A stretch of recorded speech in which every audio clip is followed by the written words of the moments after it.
So last week we had the 100-year anniversary of the Great Molasses Flood in the North End. Did you guys know about that? Did you ever read up about that? Yeah. Was it called the Great Molasses Flood because it killed so many Italians? Yes. That's not right.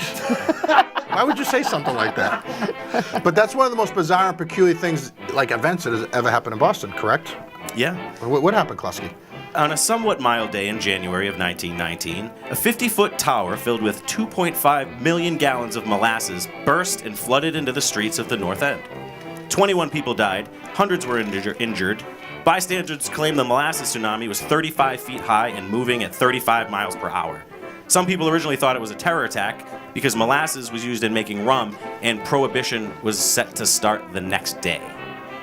So where'd the expression slow as molasses come from if it was going 35 miles an hour? I think when you drop something slow from 50 feet in the air, it gets pretty fast. Compared to an Italian running, that's nothing. What's with the Italian stuff, McKlasky? I mean, seriously. I'm Italian from the waist to the Can we knees. take a break, please? But, I mean, that was 1919? Yeah, that's crazy, right? I can't envision a 10-foot molasses wave, so let alone a 30-foot molasses wave. What was the cleanup like on the streets? That's why. Is that why Italians are so greasy and sticky to this day?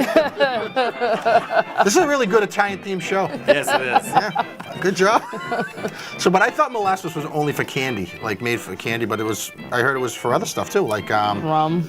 Daddy's sarsaparilla. You're sucking them back. You can make rum out of that. And animal feed. I guess, Kat, weren't you saying that some people believe that it was a the company that owned it tried to say that it was a terror attack. It's not that they cared about terrorists, it's that they didn't want to take responsibility for it and have to pay, which they ended up having to do. Like if an oil tanker leaked and they were like, oh, it was ISIS. terrorists. Yeah, it wasn't us. Yeah, That's what they did. They were the first people that said, oh, that wasn't me. Was there something to do with ammunition too? They used molasses for ammunition? That's what someone said, like almost like a polymer, and it would be formed into a bullet, and then it'd be the sweetest death. Sounded you could like ever a imagine. real sticky situation. So Monday!